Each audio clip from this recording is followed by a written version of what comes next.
Okay guys, today we have a Kawasaki FA210.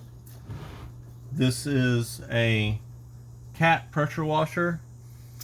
We are going to work on this carburetor. I've already started the disassembly without you, unfortunately.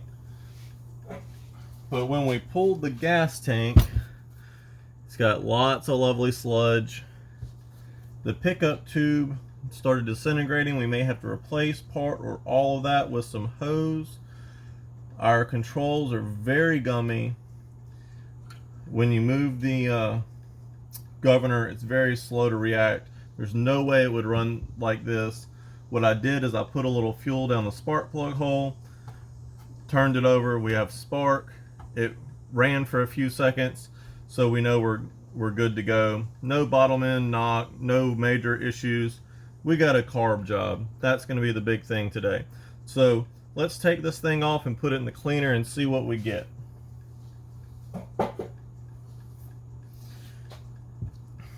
I removed these 3 screws and 1 bolt down here to remove the gas tank so that we could access the carb bolts. We have one here and another here on top, which is probably going to be a pain in the butt to get to. Very tight in here. I don't want to have to take this muffler off. It looks quite rusted. So let's see what we have. This one gives us a lot more room to work with after we remove that tank. I don't know that I could have gotten to it with the tank on. So we got as much turn as we can get on that. Not going to be able to use the box end. Let's try, I have broken it loose, so let's try some needle nose. Something to give us just enough to get it spinning. There we go.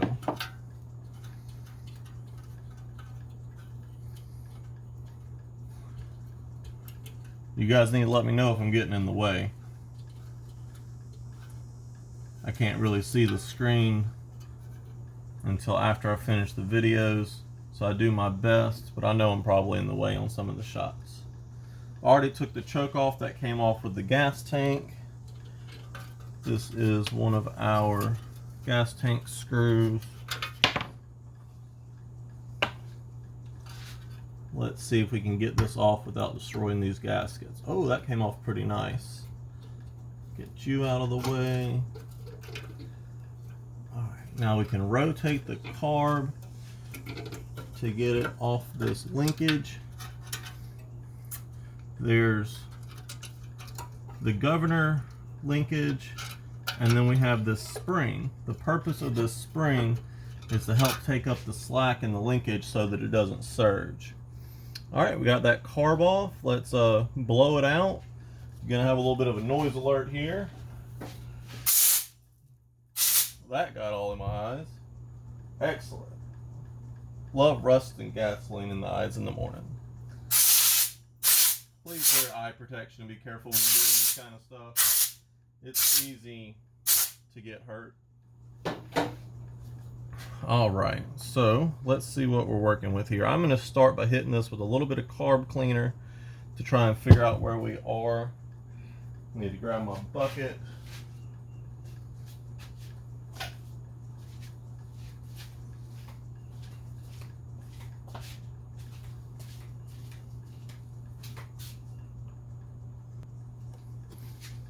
Alright guys, so I found my bucket, got this rinsed off with a little bit of carb cleaner. We're going to take a brass brush to it because we don't want to scar anything up. And just try and brush some of this dirt off. We don't want all this dirt in our cleaner, or it's going to make our cleaner too dirty too fast, and we won't get our money's worth out of it. So I always like to brush off what I can. I blew it off earlier with the compressed air. Something a little bit unique about this, if you can see this, this is actually a made in Japan part. What's significant about that is a lot of these Japanese type engines are actually built in the United States these days, and the quality control is not the same. So these older pieces of equipment that were actually made in Japan are usually really high quality. I picked this thing up off the internet. Guy said that it was in the barn when he bought the farm. Never knew anything about it, never tried to do anything with it, just put it online for sale. So we are going to try and get some life back out of it.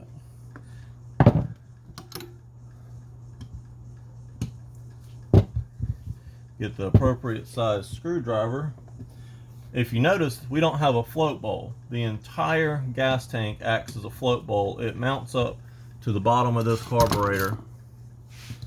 So that way you don't have any float bowl issues with these, but it limits the size of your gas tank and it eliminates your ability to use an external tank like we've done with some of our other equipment that either didn't come with tanks or that we wanted larger tanks, such as our own generators, which you haven't seen yet.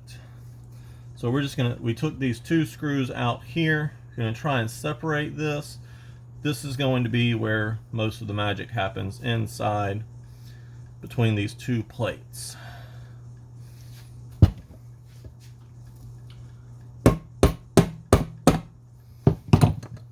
May not want to come apart very easily.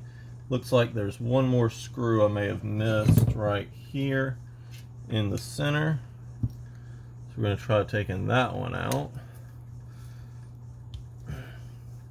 See if that makes it a little bit easier.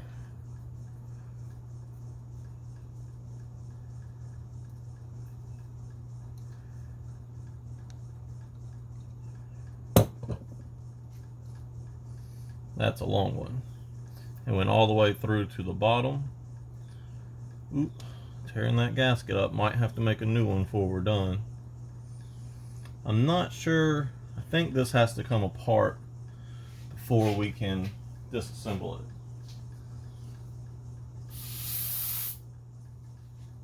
it. So let's try. This looks like the main jet, or a main jet.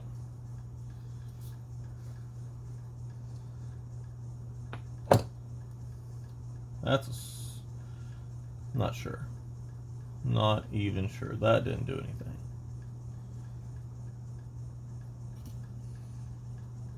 TK carburetor. Might need to know that later. Alright, let's disassemble what we can.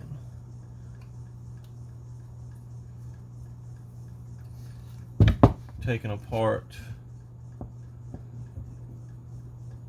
This appears to be an idle adjustment, low idle stop screw.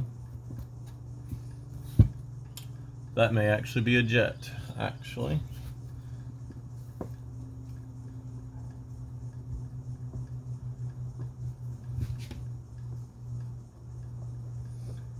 So this one was about one turn backed off from flush.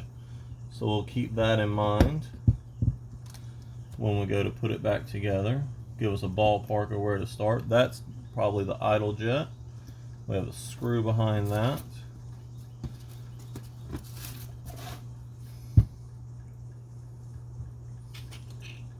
Alright, let's see how this comes apart. A lot of times that is pressed on, so that we are not going to get apart. I do not want to try and reassemble that.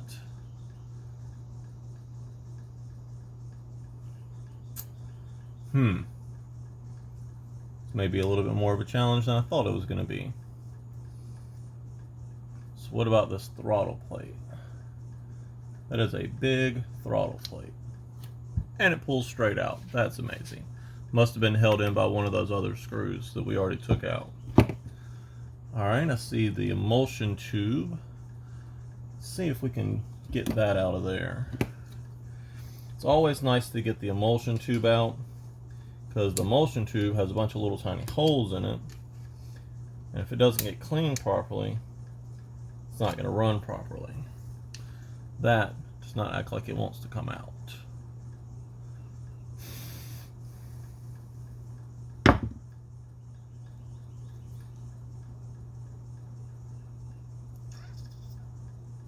I think what I'm going to do, soak this for a few minutes and come back and see if we can get it a little more disassembled, or see if we missed something. I don't see any more screws on the bottom side. I don't see anything else on the top side that can come apart. I'm going to blow this off, throw it in some parts cleaner, and see what we have. I really don't like putting this plastic in there because it tends to not do well, but doesn't seem to want to come apart. So we're going to have to work with what we've got. We'll be back, guys.